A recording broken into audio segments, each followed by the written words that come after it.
Muy buenos días con todos. Nos encontramos reunidos en una edición más de nuestras capacitaciones mensuales organizadas en el marco del convenio institucional entre la Superintendencia Nacional de Fiscalización Laboral SUNAFIL y la Universidad Nacional Mayor de San Marcos, a través del Vicerrectorado Académico de Pregrado de la Decana de América.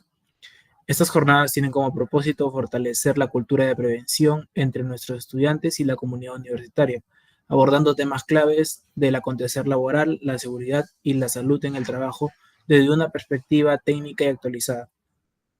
En esta ocasión tenemos el honor de contar con la presencia de una profesional comprometida con la formación, la prevención y la mejora continua en el ámbito de la seguridad y salud ocupacional. Me complace en presentar a la ingeniera Mayra Stephanie Hernández Contreras, ingeniera ambiental y de recursos naturales por la Universidad Nacional del Callao, con una sólida experiencia tanto en el sector industrial como en consultorías especializadas en seguridad e higiene ocupacional.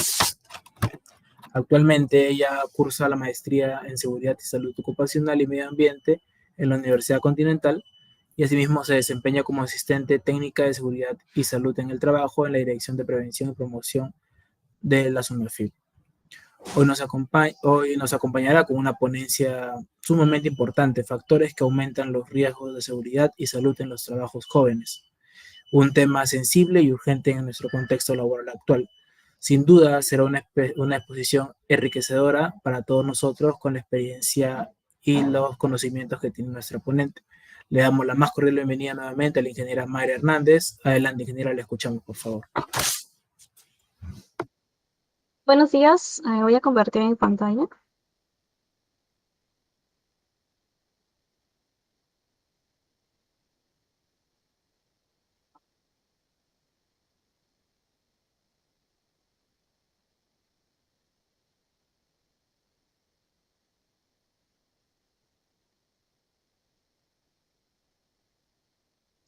¿Se puede visualizar?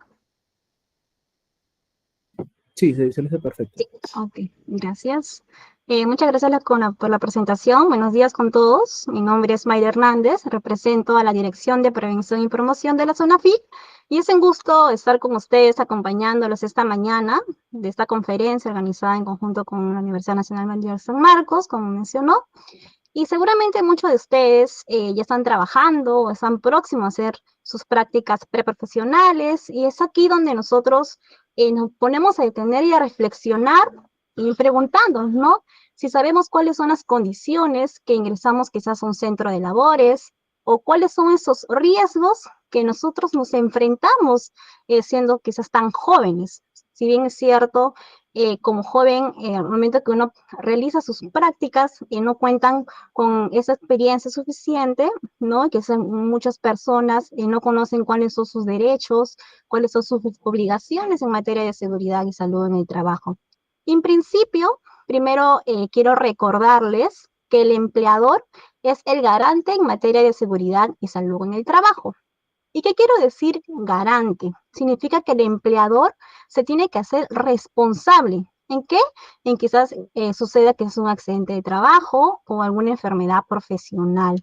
Entonces, ese empleador tiene que en sí abordar todas las implicancias económicas, legales y de cualquier otra índole en el cual debe privilegiar la salud de los trabajadores. Y no solamente los trabajadores que quizás están en planilla, sino también a los practicantes, ¿no? En este caso de ustedes quizás van a realizar sus prácticas profesionales o lo están haciendo, los locadores de servicios, de los terceros, todas las personas que se encuentran en la esfera de dominio, es decir, en el centro de labores.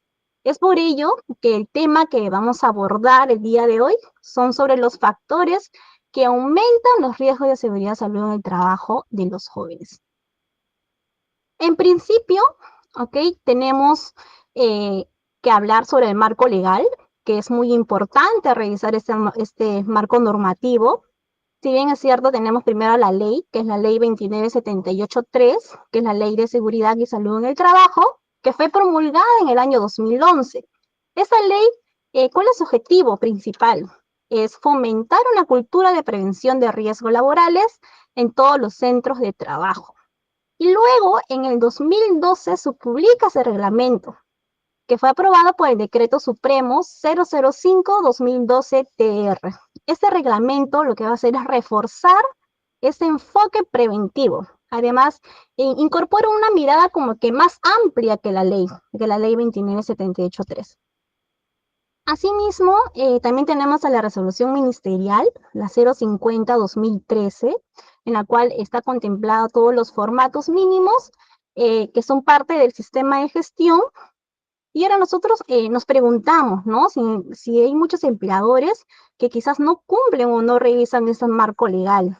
Y tanto, bueno, el empleador como los trabajadores, los practicantes, los locadores de servicios, deben de tener conocimiento de este marco legal. Y obviamente que no es el único, ¿no? Hay más normativas que contemplan respecto a la materia de seguridad en el trabajo, también en normas sectoriales, como en el caso de pesca, en industria.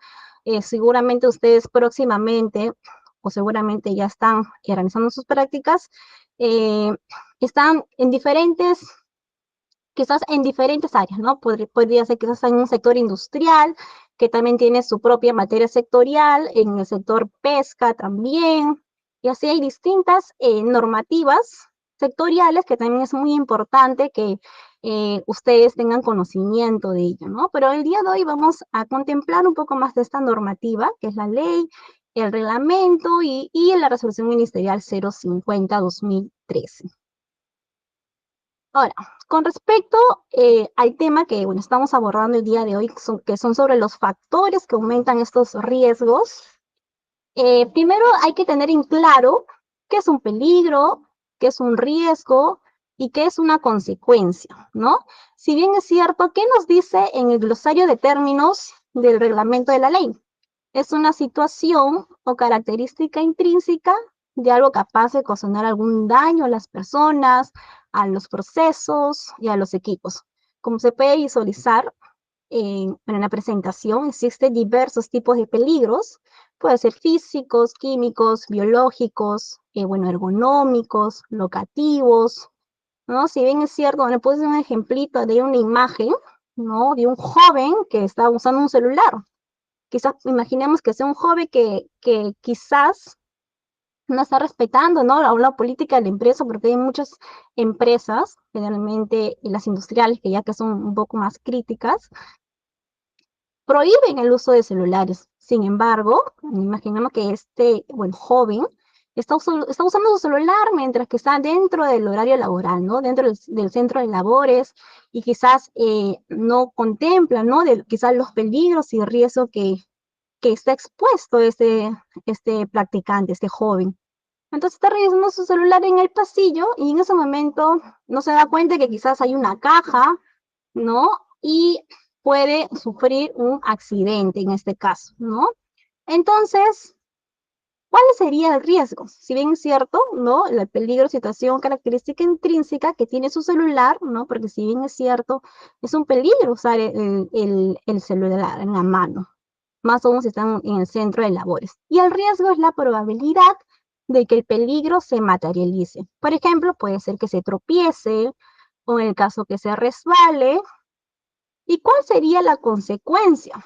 La consecuencia es la lesión que le puede generar bueno, a esta persona, ¿no? Podría o causarle una luxación o un esguince o quizás a una fractura. Quizás muchas personas lo toman muy común estos tipos de acciones, ¿no? Más generalmente hoy en día que todas las personas, me incluye también, que estamos con el celular, pero hay que tener también esas medidas preventivas en qué lugar usarlo, porque a veces parecen quizás muy inofensivos, que pueden quizás muchas personas que dicen, no, eso no me va a pasar un accidente, ¿no? Que es un accidente leve, ¿no? Pero especialmente es muy importante que tengan conocimiento de ello, ¿no? Respetar las políticas de la empresa, tener mucho cuidado para que así no pueda ocurrir un accidente de trabajo. Ahora, si bien es cierto, el tema es sobre el factor de riesgo. Y es muy importante saber qué es este factor. Ese factor es todo aquello que aumenta la probabilidad de que este peligro se materialice. Es decir, de que ocurra un daño. Por ejemplo, si ya tenemos un peligro, ¿okay? Un peligro identificado, lo que hace este factor de riesgo es potenciarlo, o sea, es hacerle ese plus que incrementa estas posibilidades de que el trabajador se vea afectado. Por ejemplo, les pongo un ejemplo, ¿ya? Si yo tengo, imaginemos un cable en el suelo. El peligro, de hecho, es el cable, ¿no? Que puede generar quizás alguna caída. Esa caída es el riesgo. Entonces, si este cable, imaginemos que el cable esté pelado, ¿ya? El factor de riesgo es lo que puede generar esa descarga eléctrica, ¿no? Entonces, otro ejemplo, por ejemplo, si yo tengo una escalera, en sí el peligro es la escalera, ¿no? Porque te puede caer en la cabeza o, o te puedes caer, ¿no? Te puede conllevar a ello. Pero si esta escalera está, imaginemos, esté resbalosa o esté mojada, ese es el factor de riesgo, porque ese factor de riesgo va a permitir aumentar esa posibilidad de caída. Y quizás si lo llevemos en un análisis de plano psicosocial, si el peligro, imaginemos que este peligro es de alta exigencia emocional o por la carga laboral, el riesgo del trabajador, lo que puede sufrir es el estrés, ¿cierto? ¿Y cuál sería el factor de riesgo? En este caso, el factor de riesgo sería ¿cuál? La sobrecarga laboral o quizás el clima de labor negativo, ¿no? Incluso muchas veces que también sucede la falta de apoyo del jefe o del propio equipo de trabajo, ese es el factor de riesgo que va a permitir que aumente esa probabilidad de que el peligro se materialice. Ahora, acá en el siguiente también he colocado un ejemplo, en la cual, si bien es cierto, aquí vemos a un trabajador, ¿no? Realizando una labor de altura, está pintando, al parecer, el techo sobre un andamio, y aquí claramente identificamos el peligro, que el trabajo es en altura, y el riesgo es la probabilidad de la caída a desnivel, ¿no? Porque si bien es cierto, está a una cierta altura. ¿Y cuál sería la consecuencia? Las fracturas, las contusiones o alguna lesión grave, o inclusive también podría causar la muerte, ¿no? Si en el caso no usa su arnés de seguridad, no usa su casco de seguridad, o si en el caso no usa sus guantes, ¿no? Que es muy importante que el empleador le otorgue esos equipos de protección personal al trabajador. Y es muy importante también recalcar, ¿no? Si bien es cierto, ustedes como jóvenes, cuando ya entren al campo laboral, o seguramente ya lo están, que al momento que ustedes ingresan, el empleador debe entregar esos equipos de protección personal de acuerdo a los peligros y riesgos que están expuestos. Y eso no, ustedes no deben de costear esos equipos de protección personal porque eso les debe otorgar el empleador. Y no solamente es, imaginemos que sea Juan. Juan toma tus CPPs y listo. No, no solamente es así. El empleador debe de capacitarlos para que es el uso de estos equipos de protección personal. ¿Ok? A ver, también con respecto a lo que es la evaluación de riesgos, si bien es cierto, ya mencionamos que es un peligro, que es un riesgo, que es una consecuencia, que es un factor de riesgo, ahora nos vamos a la evaluación de riesgo. En esta evaluación de riesgo, si bien es cierto lo que nos dice en el artículo 57 de la ley 2978.3, es que el empleador actualiza la evaluación de riesgo mínimo una vez al año. ¿Qué quiere decir? Que no solamente, obviamente que el empleador es responsable de que se actualice esta evaluación de riesgo. Y es muy importante que el empleador conforme su servicio de seguridad y salud en el trabajo. Pero ustedes me preguntan, Mayra, ¿pero quién es el servicio de seguridad y salud en el trabajo? Ese servicio es un equipo multidisciplinario que está conformado por diferentes profesionales, ¿no? En una empresa, que pueden ser de diferentes carreras, de diferentes especialidades, y estos profesionales obviamente son personas competentes. Si bien la normativa no me señala, no me precisa, quizás su perfil profesional, o sea, no me dice que, imaginemos, ¿no? Que Roberto tiene que ser, que es parte del servicio de seguridad, como tiene su título profesional, él tiene que ser la matriz y per se. porque tiene su título. O sea, en la normativa no me indica como tal un perfil, ¿no? Por ejemplo, que tenga mínimo 2 años, que tenga maestría, título, doctorado, para que pueda hacer su matriz y proceso. La normativa no me indica como tal. Eso ya queda ya a discrecionalidad del empleador determinar el perfil profesional de este servicio de seguridad y salud en el trabajo, ¿no? Que es un equipo multidisciplinario que se va a encargar de elaborar los documentos de seguridad y salud en el trabajo. Ya puede ser el IPRC, el mapa de riesgo, el reglamento interno de seguridad y salud en el trabajo, entre otros documentos más. Entonces, este equipo de seguridad que se va a encargar de realizar este documentos que son parte del sistema de gestión, debe determinarlo el empleador. Asimismo, como bien señalaba con respecto al servicio de seguridad, que está contemplado por un equipo multidisciplinario, como señalé, también, y es muy importante, de que eso sí, lo tenga un profesional de la salud. Es decir, este profesional de la salud debe observar qué impacto sobre la salud de los trabajadores le ocurre, ¿no? Y es más, si ustedes revisan la resolución ministerial 312-2011 MINSA, ahí nos señala. Y es muy importante que, bueno, ustedes sepan ello cuando entren a una institución, a una empresa. Si una empresa tiene más de 500 trabajadores, la normativa me indica que es obligatorio contar con un médico ocupacional de manera obligatoria. Y también nos dice sobre las horas. Nos dice que en esta empresa que tiene más de 500 trabajadores, el médico ocupacional debe permanecer 5 días a la semana por 6 horas diarias. ¿Y por qué le menciono ello? Porque quizás ustedes que trabajan en una empresa grande, y imaginemos que le ocurre un accidente, pero no hay un doctor, no hay un médico ocupacional, ustedes pueden interponer su denuncia. ¿Por qué? Pues porque están vulnerando sus derechos. Debe haber alguien de que vigile, ¿no? En este caso, el impacto a los riesgos que le puede ocasionar a su salud. Ahora, en este caso es en el caso de las empresas de 500 más trabajadores, pero también nos menciona sobre las empresas que cuentan de 1 a 500 trabajadores. Ustedes me dicen, Mayra, ¿y en este caso cuánto es el tiempo? En este caso, la normativa no me indica una cantidad de horas necesarias. Eso ya depende ya a la realidad de la empresa. ¿Ok? Queda claro. De 500 a más trabajadores, el médico ocupacional debe permanecer, ¿cuántas? 5 días a la semana por 6 horas.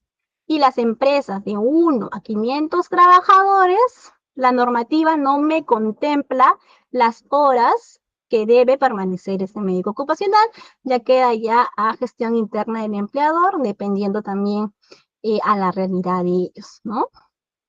Y también, bueno, acá abajo también me menciona sobre el artículo 65 de la ley 2978-3, sobre que respecta a lo que es la evaluación del plan integral de la prevención. Si bien es cierto, acá contemplan todos los factores de riesgos, en la cual está estipulado todo lo que son los agentes físicos, químicos, bueno, biológicos. Si bien es cierto, me gustaría preguntarle quizás a ustedes, ¿cuántos de ustedes en sus empresas, ¿no? Que están trabajando, o es más, en la propia universidad, a veces también he pasado por eso todo el día, estar sentado, ¿no? También cansa. Es muy importante que hagan sus pasos activas, gimnasia laboral. Probablemente quizás muy poco los realizan, pero sin embargo, estas pausas son muy fundamentales para poder reducir de esa manera el estrés laboral, ¿no?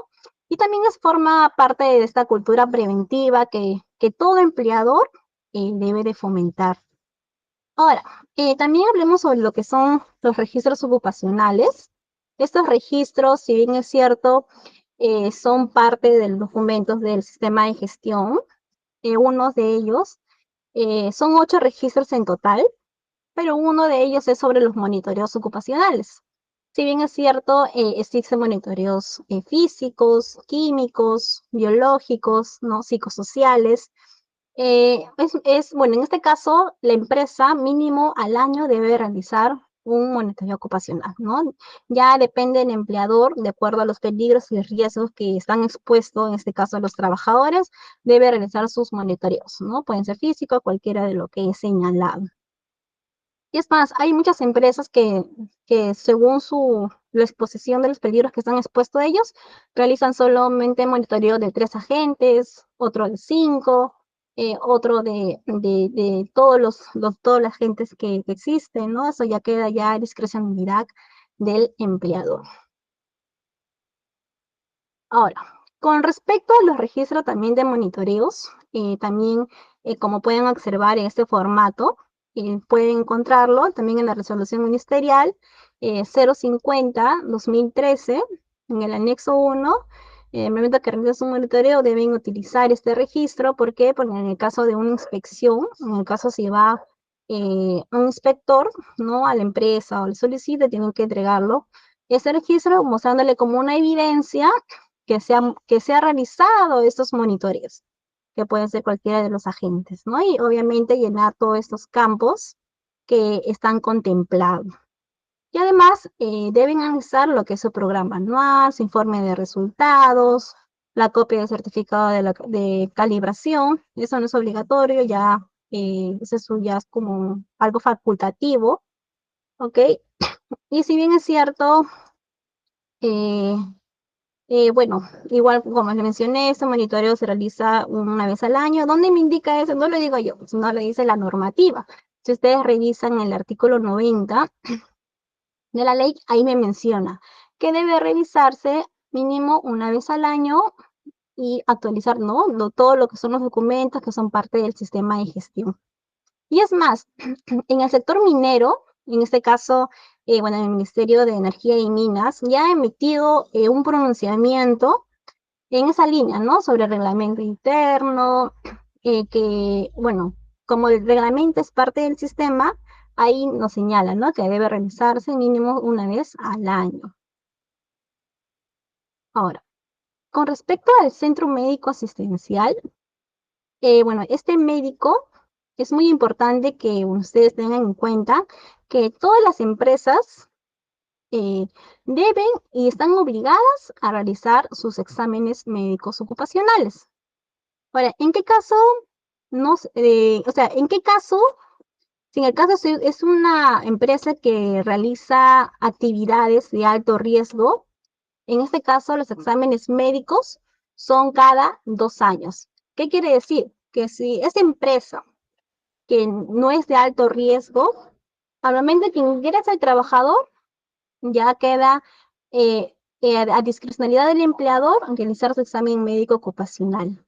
Asimismo, en la salida, ¿no? La salida del trabajador, en el caso y vence su contrato, imaginemos, ya queda ya a criterio del empleador realizar ese examen médico ocupacional, a menos que este trabajador salga, ¿no?, y diga, no, yo quiero que me haga mi examen médico ocupacional y quiero saber si en el caso las labores que yo he realizado en la empresa me ha afectado mi salud, ¿no? Si bien es cierto, el empleador, recuerden, es el garante en materia de seguridad y salud en el trabajo, y en ese caso, el empleador sí está obligado a realizar su examen médico ocupacional de salida. Pero ahora, en el caso si la empresa realiza actividades de alto riesgo, ahí sí es obligatorio que el empleador realice sus exámenes médicos al ingreso, bueno, al inicio, durante y al finalizar, ¿no? En este caso del trabajador, sus labores. Entonces, ¿cómo yo puedo identificar que es una empresa que realiza actividades de alto riesgo y deben de realizar sus exámenes antes, durante y después? Hay un anexo 5 que nos señala en el Decreto Supremo 008-2022 SA. En ese anexo, si ustedes revisan, es una lista, ¿ok? En esa lista están contemplados todas las actividades en la cual ustedes, bueno, identifican, ¿no? Ahí dice actividades agrarias. Ya, si ustedes realizan esas actividades, no. Ustedes van, ¿no?, su empleador, o seguramente, obviamente, que el empleador, al momento que inicie, ya ellos deben tener conocimiento de ello, deben realizar sus exámenes médicos antes, durante y después.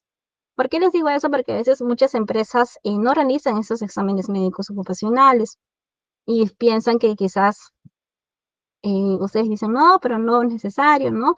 Y es por ello que es muy importante mencionar ello, ¿no? Si bien es cierto, el rol del profesional de la salud debe tener toda esa información médica del trabajador y también es responsable de hacer ese seguimiento a los trabajadores. Si en el caso, imaginemos, ha salido una observación en los exámenes médicos ocupacional, debe hacer seguimiento de ello.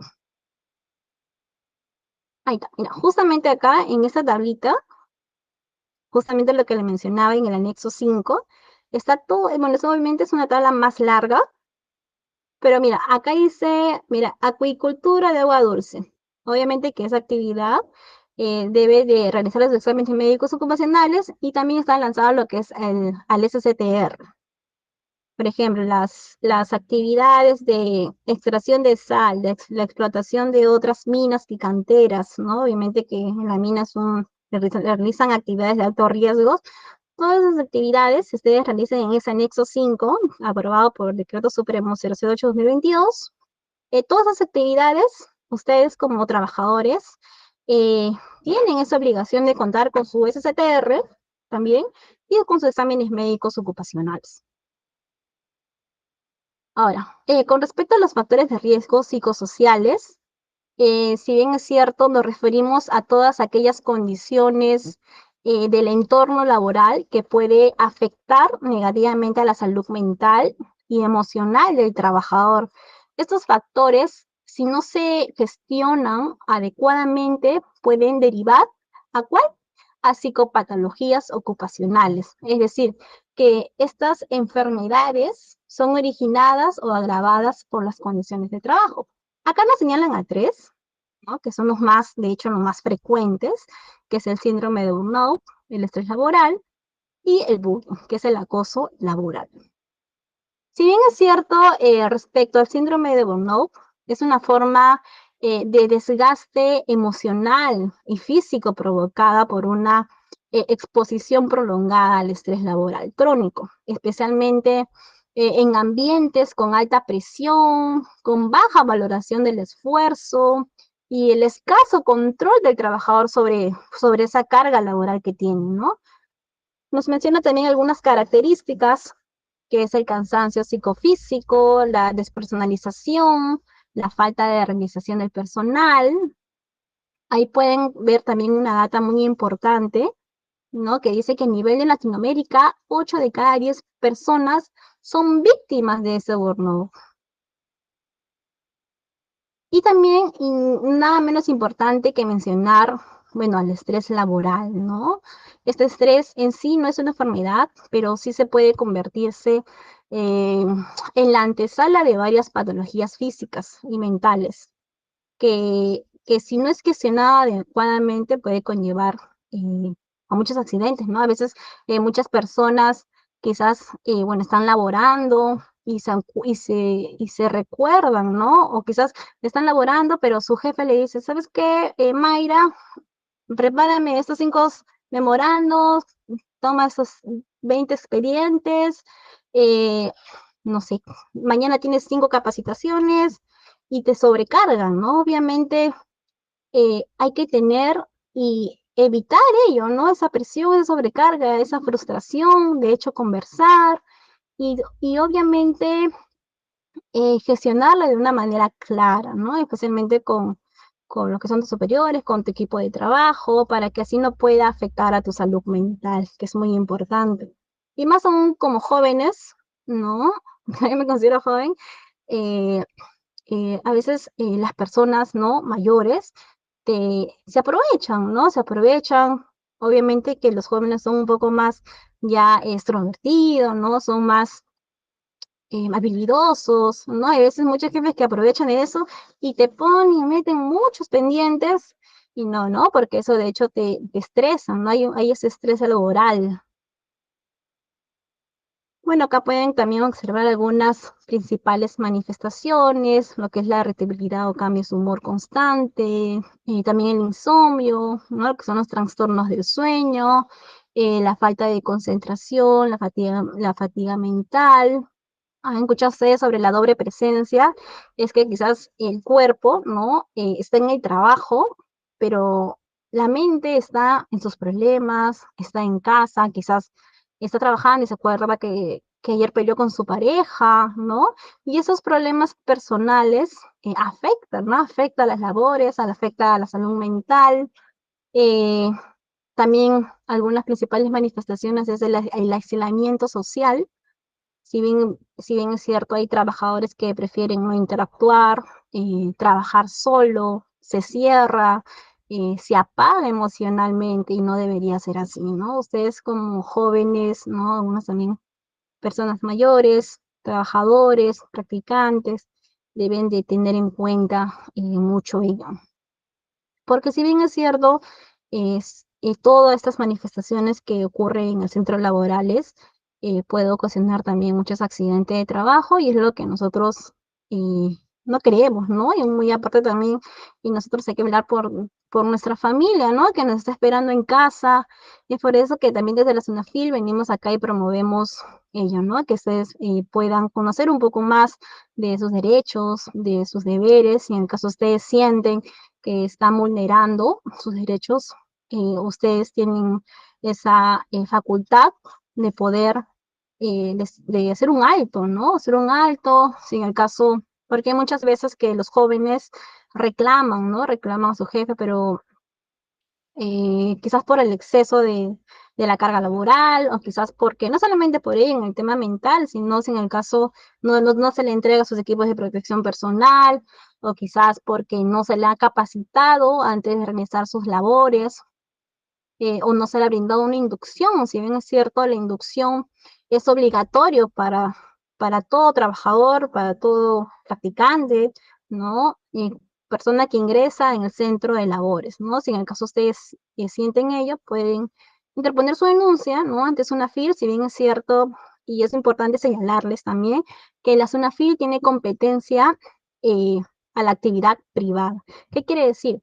Que nosotros somos competentes para todas las empresas privadas, no para el sector público. En el sector público el que fiscaliza es servir. Si en el caso ustedes están laborando en una institución, ¿no? De la actividad de la entidad, una entidad pública, ellos ya son competentes para que puedan actuar, ¿ok? Bueno, por último también tenemos al booming, que es el acoso psicológico, y también acá hay otros riesgos, ¿no? Como es la adición en el trabajo, el acoso sexual, la violencia laboral. Ahora, con respecto a la prevención, es muy importante también señalar que si bien es cierto, como les dije, el empleador es el garante en materia de seguridad y salud en el trabajo, entonces ese empleador está obligado a garantizar esas condiciones de trabajo, ¿no? Que sean seguras y saludables. Ahora, me gustaría también explicar un poco más sobre nuestro procedimiento inspectivo. Acá pueden observar las etapas. Si bien es cierto, en esta parte, bueno, voy a dar un ejemplo, ¿no? Como le mencioné, si en el caso ustedes como practicantes que han entrado recién bueno, centro de labores, o quizás hay algunas que también están trabajando, o quizás algunas están como locación de servicios. Si ustedes entran, imaginemos que en la empresa donde estoy no han constituido su comité de seguridad y salud en el trabajo, o la empresa no tiene su supervisor, o si en el caso la empresa no le ha entregado sus implementos, ¿no? Sus equipos de protección personal. Si en el caso ustedes sienten que están vulnerando sus derechos, ya el trabajador afectado, imaginemos que yo trabajo en una entidad privada, si yo siento eso, yo puedo acudir, recuerden, actividad privada, porque solamente somos competentes para la actividad privada que están bajo la legislación 728. Si yo como trabajadora siento que están vulnerando mis derechos, puedo acudir a la SUNAFIL, tanto puede ser de manera virtual o presencial. Presencial tenemos 26 intendencias a nivel nacional, también a la sede central, ¿no? Que se encuentra en Salaberry, y de manera virtual pueden entrar a la página web de la SUNAFIL. También tenemos un app, se llama SUNAFIL en tus manos, y por esos medios pueden interponer sus denuncias. Ahora, en este caso ustedes, ¿qué hacen? Presentan la denuncia, indican ¿Cuáles son los incumplimientos? Imaginemos que digan, no me han entregado equipos de protección personal, debido a ello he tenido un accidente de trabajo, me he fracturado, ¿no? Llenan todos los campos que aparecen en la página web. Obviamente que ahí tienen que adjuntar todas las evidencias correspondientes, también su boleta, ¿no? De pago, para que de ahí se pueda evidenciar que ustedes tienen un vínculo laboral. Cuando ustedes interponen su denuncia, se va a generar una orden de inspección. Y esta orden de inspección se va a designar a un inspector. Y este inspector se le va a otorgar esta orden de inspección. Y esa inspección va a tener un plazo de 10 días, de 10 días hábiles. ¿Para qué? Para que pueda realizar su primera actuación inspectiva. Entonces, de hecho, esta acción inspectiva puede ser de diferentes modalidades. Una de ellas es que se visite, ¿no?, al centro de trabajo, como por ejemplo acá, ¿no? Los inspectores van al centro de labores. Si bien es cierto, este inspector está facultado para entrar a cualquier hora en el centro de labores, así sea de día, sea de noche, madrugada, que también ha pasado muchas veces, tiene esa facultad de ingresar libremente al centro de labores y debe de comunicar, obviamente, su presencia al sujeto que va a ser inspeccionado, que tiene que, bueno, comunicarle que para que le pueda atender. Y el inspeccionado no debe pasar, ¿alguien sabe cuántos minutos? No debe de pasar más de 10 minutos para que el inspector pueda esperar, para que pueda ser atendido. Si vence ese tiempo, imaginemos que pase 11 minutos, media hora, ¿no? A veces muchos empleadores ven a los inspectores y se asustan, ¿no? Agarran y acomodan, ordenan sus cosas, o ven, ¿no?, la manera de solucionar las condiciones inseguras que encuentran en su empresa. Y ese tiempo que demora, obviamente, se configura a una infracción a la labor inspectiva. Si obviamente se supera ese plazo de los 10 minutos, porque el inspector solamente, bueno, está estipulado en la norma que solamente puede esperar no máximo de 10 minutos. Esa es la primera actuación que puede actuar, en este caso, la SUNAFIL. Otra manera, no solamente quiere decir que SUNAFIL tiene esa facultad de visitar todos los centros de labores, no es así. También puede actuar por comparecencia, que quiere decir que en este caso el inspector va a citar a este empleador, a este sujeto inspeccionado, y si en el caso este sujeto inspeccionado no se encuentra presente en la hora que se ha citado, el inspector debe de esperar igualmente, máximo 10 minutos. También se considera una infracción, ¿no?, la labor inspectiva, si en el caso supera ese tiempo. Y así también hay, entre otros, actuaciones inspectivas en la cual actúa la SUNAFIL, ¿no? Por requerimiento de información. A veces, muchas veces también en las empresas se envían cartas disuasivas solicitando información, ¿no?, al empleador. Y luego de ello, una vez ya, bueno, realizada esta primera actuación inspectiva, ya se cuenta unos 30 días para que se pueda llevar a cabo, y ya se cierra todo este proceso inspectivo, ¿no? En este caso, se puede hacer por una paralización, por un requerimiento, por una advertencia. Hay veces, muchas veces, que también se tienen que cerrar, ¿no? Se cierra las labores, no hay paralización de obras, por lo general en el sector construcción. Y finalmente, este procedimiento inspectivo va a concluir en dos formas.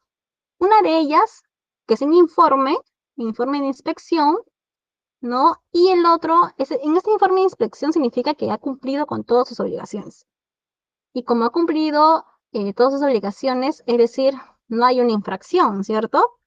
Y de otro lado, si se denota quizás una infracción, ella queda ya en un acta de infracción.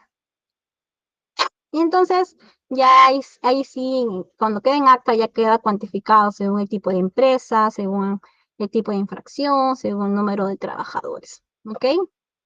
Ahora, con respecto a las infracciones, acá tenemos una infracción grave, ¿ya? Que es sobre el incumplimiento de las disposiciones relacionadas con la seguridad y salud en el trabajo. Si bien es cierto, obviamente que esto de acá está enfocado a lo que es a los materiales, a las herramientas, a los agentes, ¿no? A todos los que hemos mencionado. También al incumplimiento de las obligaciones de implementar y mantener actualizados sus registros. También a lo que es la planificación de acción preventiva. Y hay muchos más. También hay, si bien es cierto, las infracciones se dividen en leves, en graves y en muy graves. ¿Y en dónde pueden encontrar eso? En el Decreto Supremo 019/2006 TR. Ahí está estipulado todas las infracciones en materia de seguridad y salud en el trabajo. Hay por orden en limpieza, si en el caso no cuentan quizás con su matriz per se, con su reglamento interno de seguridad en un trabajo, hay infracción también si no cuenta con su plan y programa anual, entre otros, ¿no? Aquí pueden observar lo que es la tabla de multas. Si bien es cierto, el valor de la UIT en este año 2025 es de 5.350. Si ustedes me preguntan, Mayra, ¿pero cuánto es la multa si mi empresa, que es de la actividad privada, no cuenta? A ver, imaginemos acá un ejemplo de los registros, ¿no? Como le mencioné al inicio sobre los registros de monitoreos. Mira, en este caso, como es una infracción grave, acá voy a utilizar el lapicero. Como es una infracción grave, a ver, me permita, el incumplimiento de mantener actualizados, de implementar y mantener actualizados los registros. ¿Ok? Esto nos dicen en el numeral 27.6 del Decreto Supremo 019/2006. No implementar y no mantener actualizado es una infracción grave, ¿ya? En esta tabla de multas, imaginamos que, bueno, esta empresa privada, como la gravedad de infracción, primero tenemos que ver cuál es el tipo de empresa. Imaginemos que la empresa que tú estás practicando o que estás laborando, imaginemos que sea una pequeña empresa, ¿ok? Si esta pequeña empresa, si bien es cierto, la infracción grave es cuando no implementa y no actualiza sus registros, nos vamos acá. Gravedad de la infracción, ¿cuál es? Grave. Entonces es el segundo. Entonces, obviamente, si no realiza o actualiza estos registros, obviamente que va a afectar a todos sus trabajadores, ¿no? Porque obviamente es una exposición a la cual está expuesto todos los trabajadores. Imaginemos que en una oficina, ¿ya? En esa empresa, que es una pequeña empresa, en la oficina haya 6 personas, ¿ya? En esa oficina de 6 personas, imaginemos que está trabajando, que no tiene esa buena iluminación, no se ha realizado monitoreos ocupacionales físicos, ¿no? De iluminación. Entonces, en ese lugar, ¿no? En esa oficina que tienen 6 trabajadores, que son los trabajadores afectados, acá la multa no es por todos los trabajadores, sino por los trabajadores afectados. Imaginemos que justamente no han tomado punto de monitoreo en ese lugar. Obviamente que hay 6 trabajadores afectados, ¿no? Que están en este rango de 6 a 10. Como es una pequeña empresa y tiene 6 trabajadores afectados y la gravedad de infracción es grave, como me señala acá en el reglamento, ¿cuánto sería la multa para esta pequeña empresa? Sería aproximadamente de 3.156.50 soles. 3.156. Bueno, así se calcula la multa, depende a lo que es al tipo de empresa, al número de trabajadores afectados y a la gravedad de infracción. Bueno, eso es por todo por mi parte. De igual manera, recalcarles, si en el caso tuviera alguna duda, ¿no? En materia de seguridad, salud y trabajo o temas laborales, pueden escanear este QR y les va a direccionar a la página web de Sunafil Responde, que se llama Sunafil en consultas, Sunafil Responde, para que también le pueda absolver alguna duda que puedan tener. Muchas gracias.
Bueno, eso es todo por mi parte. Si en el caso tuvieran alguna consulta, me hacen llegar.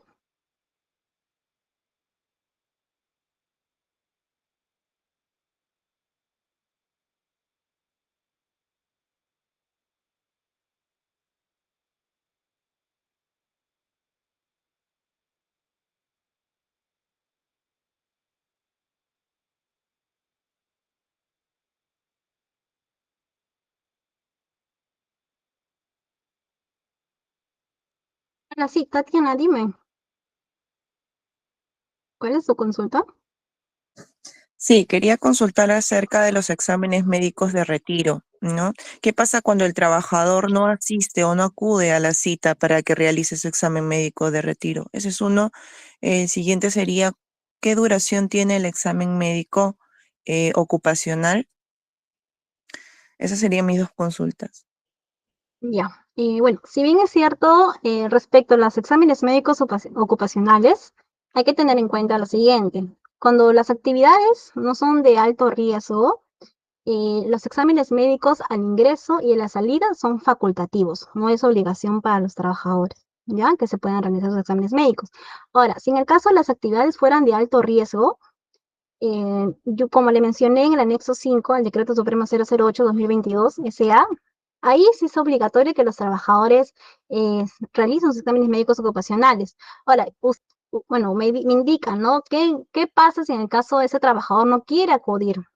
Si tiene esa obligación de que, bueno, que se haga realizar sus exámenes médicos ocupacionales, en este caso, ustedes como empleador, obviamente, como es el garante en materia de seguridad ciudadana en el trabajo, ustedes deben de evidenciar que ese trabajador no quiere realizar ese examen médico ocupacional. Obviamente que tienen que tener alguna evidencia o algún correo, ¿no? Que pueda constatar que este trabajador no quiere pasar por un examen médico ocupacional, ¿no? Porque tampoco obviamente no se le puede llevar a la fuerza a este trabajador. Deben tener sobre todo una evidencia porque en el caso de una inspección se le va a solicitar.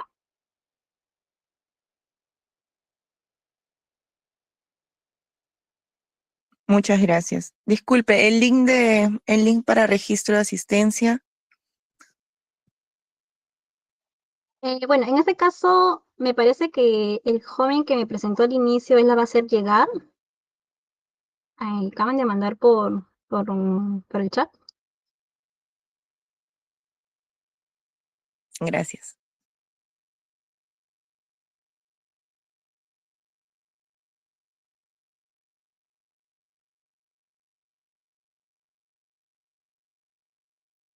Ya, bueno, es todo. Muchas gracias. Hasta una próxima oportunidad.